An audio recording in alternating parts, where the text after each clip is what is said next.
#Boycott Netflix, #ban Netflix असे hashtag सध्या social मीडियावर ट्रेंड होत आहेत. अनेक जणांनी आपलं नेटफ्लिक्सचं सबस्क्रिप्शनही कॅन्सल केलंय. याचं कारण म्हणजे नुकतीच नेटफ्लिक्सवर रिलीज झालेली IC-814 the Kandahar hijack series. He series release झाल्यावर लगेचच त्यावर टीका व्हायला सुरुवात झाली.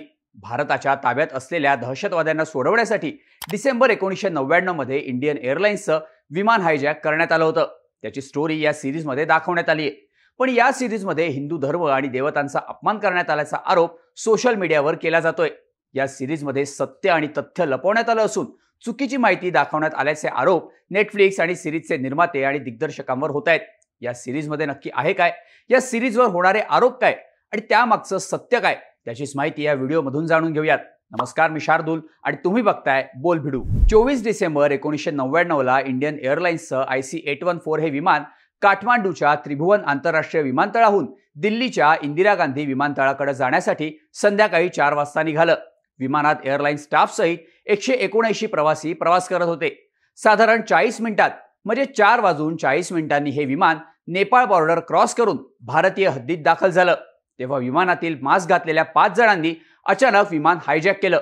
विमानाचे कॅप्टन देवी शरण यांच्या चलाखीनं संध्याकाळी 5 वाजता विमान हायजॅक झाल्याची बातमी एअर ट्रॅफिक कंट्रोलला मिळाली आणि त्यानंतर एकच थरार नाट्य सुरू झालं. IC-814 विमानाचा प्रवास 1 तास 50 मिनिटांचा होता.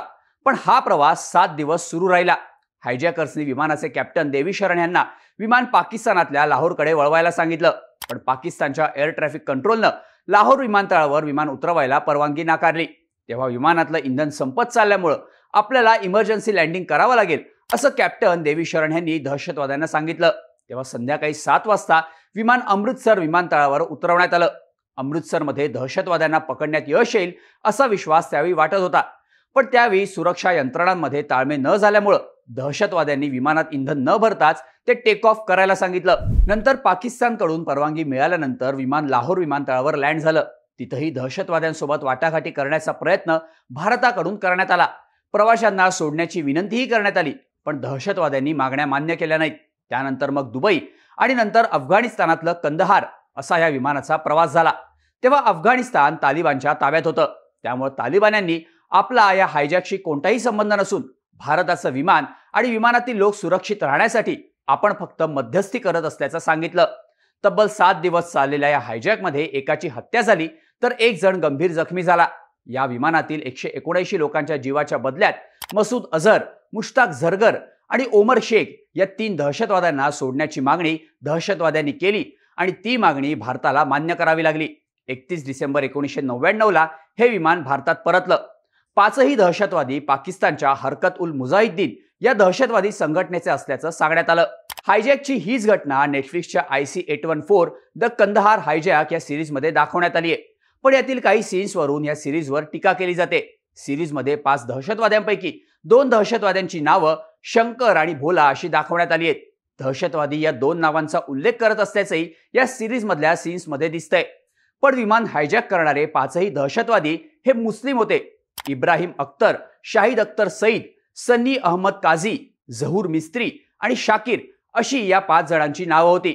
मग तरीही त्यातल्या दोघांची नावं शंकर आणि भोला अशी का दाखवण्यात आली असा सवाल केला जातोय. हिंदू सेनेचे अध्यक्ष सुरजित सिंह यादव यांनी ही सिरीज बॅन करण्यासाठी दिल्ली हायकोर्टात याचिकाही दाखल केली होती. या सिरीजचा अजेंडा हा विशिष्ट धर्माला वाचवून हिंदू धर्मीयांच्या भावना दुखावण्यासाठी केल्याचे आरोप केले जात आहेत.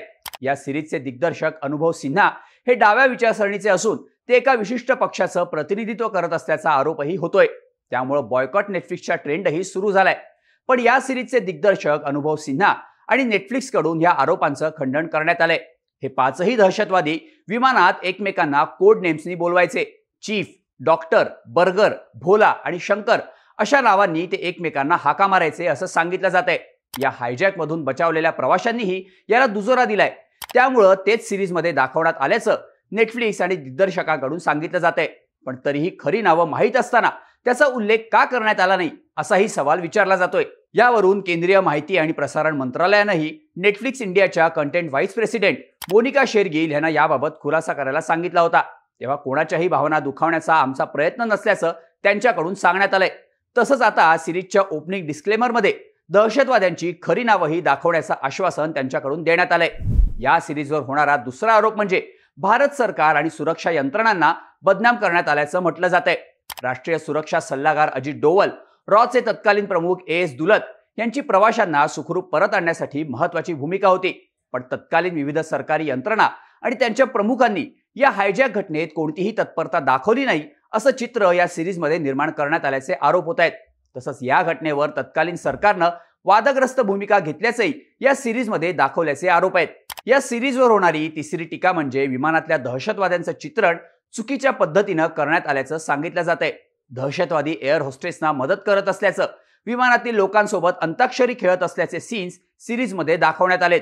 या दहशतवाद्यांनी विमानातील प्रवासी रुपिन कट्याल यांची हत्या केली होती. पण तरीही या दहशतवाद्यांबद्दल सहानुभूती निर्माण करण्याचा प्रयत्न निर्मात्यांकडून केला जात असल्याची टीका होते. भाजपच्या आयटी सेलचे प्रमुख अमित मालवीय यांनी ट्विट करत दिग्दर्शक अनुभव सिन्हा आपला वामपंथी अजेंडा चालवत असल्याचा आरोप केलाय. तसंच मसूद अझहरसह 3 दहशतवाद्यांना सोडण्यात आल्यानंतर हे दहशतवादी ओसामा बिन लादेन सोबत आनंद व्यक्त करत असल्याचं या सिरीजमध्ये दाखवण्यात आलंय.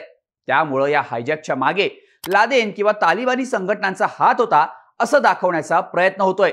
पण प्रत्यक्षात हे 5ही दहशतवादी पाकिस्तानातील हरकत उल मुजाहिद्दीन या दहशतवादी संघटनेशी संबंधित होते. त्यामुळे यामध्ये ISIचाही हात असल्याचं समोर येत असताना त्याचा संबंध फक्त तालिबान आणि लादेनशी जोडण्यात आल्यामुळे ISIला वाचवण्याचा आणि सत्य लपवण्यात आल्याचा प्रयत्न सिरीजमधून होत असल्याचीही टीका केली जाते. एकंदरीतच याच सगळ्या आरोपांमुळे IC-814 द कंदहार हायजॅक ही नेटफ्लिक्सची सिरीज वादग्रस्त ठरली आहे. दरम्यान नेटफ्लिक्सकडून ही सिरीज पत्रकार सौरभ शुक्ला यांनी लिहिलेल्या IC-814 hijack the inside story या पुस्तकावर आधारित असल्याचा दावा करण्यात आलाय.